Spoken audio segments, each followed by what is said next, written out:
मानवता की मिसाल बना श्री गुरु कृपा अपना घर, संतों के सानिध्य में हुआ शुभारंभ। नर सेवा ही नारायण सेवा, श्री गुरु कृपा अपना घर बनेगा निराश्रित बुजुर्गों और बच्चों का नया आशियाना। देहरादून हरिपुर कला 24 जून 2026।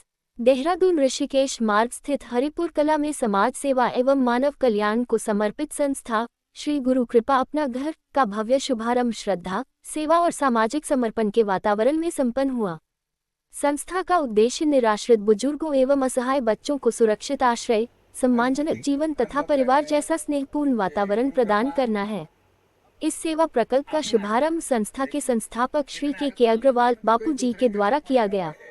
कार्यक्रम में संत महात्माओं, जनप्रतिनिधियों, सामाजिक कार्यकर्ताओं एवं क्षेत्र के गणमान्य नागरिकों की गरिमामयी उपस्थिति रही। अभी किसान मोर्चा के मंत्री बने हैं, मैं इनको साधुवाद देता हूं, बधाई देता हूं। आप भी समाज के हर कार्यों में अग्रणी रूप से भाग लेते रहते हैं। आज ही हमारे बीच में गिरिदासी महापरिषद के राष्ट्रीय महामंत्री पूज्य स्वामी ज्ञानानंद जी भी आज हम सब लोगों के बीच में उपस्थित हुए हैं। इस उद्घाटन के अवसर पर मैं उनसे भी कहूँगा 1 मिनट के लिए के अग्रवाल बापू जी को और समस्त आए हुए बंधुओं को आशीर्वाद प्रदान। संतों की महिमा अपरंपार, पूर्ण ब्रह्म मिले करतार। संतों की महिमा कहिए न जाए, 68 तीरथ चरणों पाए। दास गरीब संतन को सेवो, 84 मिट गई सुख देव। दास गरीब संतन को सेवो, 84 मिट गई सुख देव। परम पूजनीय अर्चनीय वंदनीय आज की सभा के अध्यक्ष के स्वरूप में, पूजनीय महापुरुषों के स्वरूप में और इस सारे कार्यक्रम के सूत्रधार आदरणीय अग्रवाल जी के स्वरूप में आए हुए सभी श्रद्धालु जनों के स्वरूप में परमपिता परमात्मा को प्रणाम करते हुए अपना सौभाग्य समझता हूँ कि मुझे भी हमारे महाराज जी ने, हरीश्वरानंद जी ने मुझे इस परिवार के प्रति मंगल कामना करने के लिए समय दिया है। मैं आपका आभारी हूँ। और जो अग्रवाल जी ने यह कार्य किया है गंगा के किनारे, ये बहुत बड़ा कार्य है। और मेरे पूज्य गुरुदेव कहते थे कि जो पुण्य आत्मा जन होते हैं उन्हीं का पैसा अच्छे कार्यों में लगता है। नमामि विघ्नेश्वर पाद पंकजम। माँ भगवती के परम पवित्र परम पावन तट पर आज ये परम दिवस, दिव्य दिवस, माँ गंगा का जो पर्व है दशहरा, इस शुभ बेला में आप हम सब यहाँ प्रभु कृपा से श्री गुरु कृपा अपना घर के उद्घाटन अवसर पर पहुँचे हैं। मैं तहे दिल से, हृदय की गहराइयों से के अग्रवाल जी को बहुत बहुत शुभकामना, बहुत बहुत मंगल कामना देता हूँ। यहाँ सभी पहुँचे हुए भक्तों के लिए भी बहुत सौभाग्य का विषय है। मैं परम श्रद्धेय परम पूज्य स्वामी, मेरे बड़े भाई स्वामी ऋषिश्वरानंद जी महाराज, हम सभी के आदर्श और सनातन धर्म के दिव्य स्तंभ परम पूज्य स्वामी हठयोगी जी महाराज, मेरे बड़े ही स्नेही, बड़े ही प्रेमी मेरे बड़े भाई परम श्रद्धेय स्वामी दुर्गादास जी महाराज, परम श्रद्धेय परम पूज्य हमारी गरीबदासी संप्रदाय के राष्ट्रीय महामंत्री स्वामी ज्ञानानंद जी महाराज एवं स्वामी प्रहलाद जी एवं जितने भी यहाँ पर संत चरण हैं, सभी संत चरणों में मैं नमन करता हूँ, दंडवत करता हूँ। सभी के लिए बहुत बहुत साधुवाद। और मैं पुनः के अग्रवाल जी को बहुत बहुत मंगल कामना देता हूँ, आशीष देता हूँ। और ये जो दिव्य कार्य आप कर रहे हैं, इसमें हम सब मिल करके आपके इस कार्य में बिल्कुल जो है पूरा सहयोग कामना के साथ मानी गोबरा। हमारे हरियाणा से कवि हैं, राष्ट्रीय कवि हैं। मैं माननीय पूज्य गुरुओं से अनुरोध करूंगा 10 मिनट का समय दे। और 10 मिनट हमारे कवि महोदय को सुन लें। है परम पूज्य जितने सभी महाराज स्वामी आदरणीय सब संतों के चरणों में नमन करता हूँ। मेरा परिचय दिया अंतर्राष्ट्रीय हास्य कवि अनिल अगरवंशी।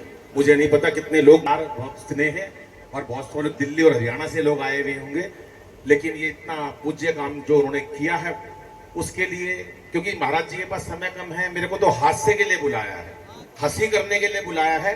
लेकिन एक माँ की कविता मैं आपको सुना देता हूँ। हंसी के लिए तो क्या कहूं मैं, लेकिन बेटियों के लिए 4 पंक्तियां कहता हूं। हम बेटियों को गर्भ में मार देते हैं।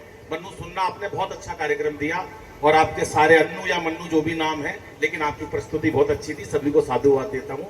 4 पंक्तियां बेटियों के लिए कहता हूं जब हम उनको गर्भ में मार देते हैं कि इसे बेटा बना पालो तो ये इतिहास छू लेगी, करो विश्वास बेटी पर तो ये विश्वास छू लेगी, कभी जीवन में बेटी को नजरअंदाज मत करना, जरा से पंख खोलोगे तो ये आकाश छू लेगी, जरा से पंख खोलोगे तो ये आकाश छू लेगी।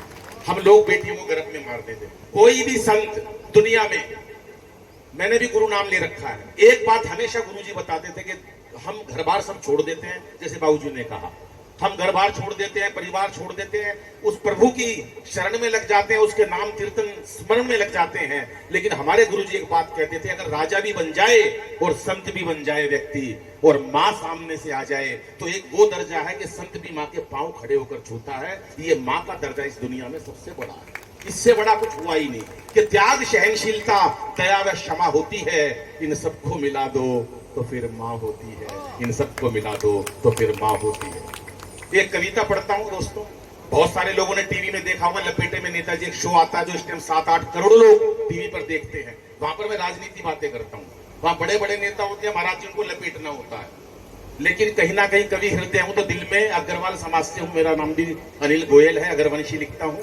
कोई भी समाज का व्यक्ति हो, कोई फर्क नहीं पड़ता जात पात से, लेकिन हम सब अपनी माँ को बहुत प्यार करते हैं। ये परम पूज्य संत बैठे हैं, मैं एक बात गारंटी से कहना चाहता हूं, इनमें से एक भी संत भगवान को कितना भी याद कर ले लेकिन अपनी माँ को नहीं भूला होगा। अपनी माँ को कोई भूल ही नहीं सकता, जिसने जन्म दे दिया उस माँ को कोई जीवन में भूल ही नहीं सकता। दोस्तों, शर्म की बात ये उन लोगों के लिए जो वृद्धाश्रम बनवाते हैं कि अपने माँ बाप को भेज देते हैं, और साधुवाद देता हूं ऐसे लोगों को जो उनके माँ बापों को स्थान देने के लिए वृद्धाश्रम इस प्रकार के, जो अपना घर नाम दिया है, वृद्धाश्रम का नाम नहीं दिया, अपना घर, उस अपने घर को छोड़कर फिर अपने घर में आना, ये बहुत बड़ी बात है। एक बार सारा सदन हाथ उठाकर तालियां बजाएं। मैं एक कविता मात्र पढ़ता हूं क्योंकि आदरणीय गुरुजी को जाना है, पूजनीय गुरुजी को जाना है। मैं अपनी दुकान, मेरा दालों का बिजनेस है महाराज जी, नया बाजार में, पेशे से व्यापारी हूं, लेकिन कविता 20-25 वर्ष हो गए, मंचों पर आप लोगों का प्यार मिला तो कहीं ना कहीं पहुंच गए। मैं बैठा, मेरे याद आई कि मेरी माँ नहीं है, बड़ा मन दुखी हुआ मेरा। माँ चली गई, परिवार बहुत बड़ा है, बहुत अच्छा, दिल्ली के अंदर बहुत अभी सेटल दिल्ली में हूं, जन्म मेरा हरियाणा का है। मन रोया, मैं खाना खा रहा था, रोते रोते इतना लिखा, रोते रोते आंसू इतने कागज पर गिरे कि शायद एक ही आंसू अगर मेरे उस कागज पर गिरता तो एक भी अक्षर बाकी ना रहता।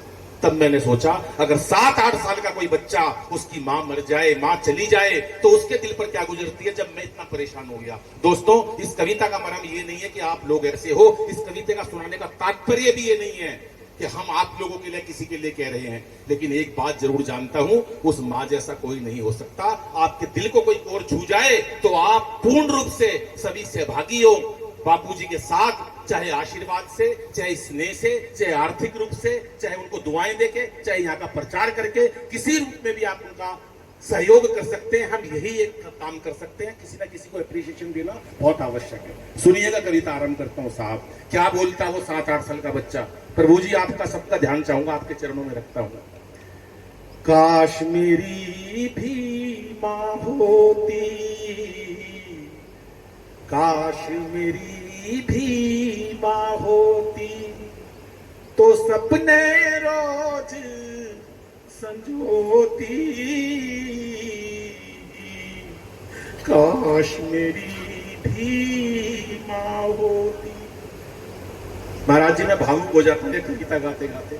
मैं हास्य का कवि हूँ, लेकिन मेरा मन जब होता है तो मैं आपके जैसे संतों के चरणों में ये कविता रखता हूँ कि अब ना किसी की आंख का तारा, अब ना किसी की आंख का तारा, थोड़ा ही को कम कर दो, अब ना किसी की आंख का तारा, कौन कहेगा राज दुलारा।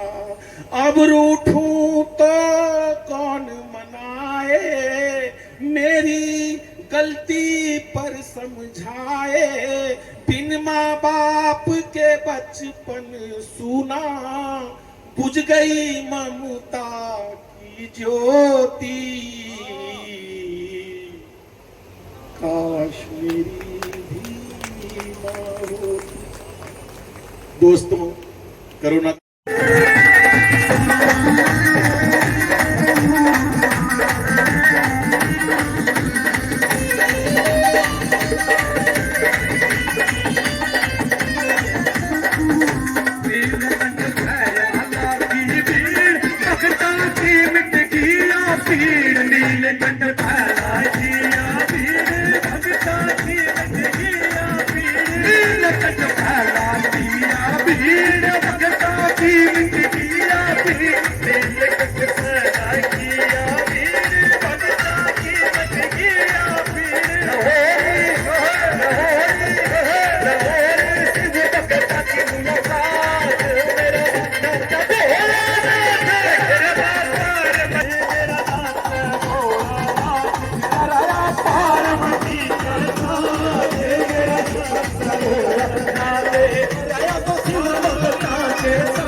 घोड़े जब कलाकार कर गाता है तो उसका हौसला अफजाई के लिए ताली तो बनती है भाई।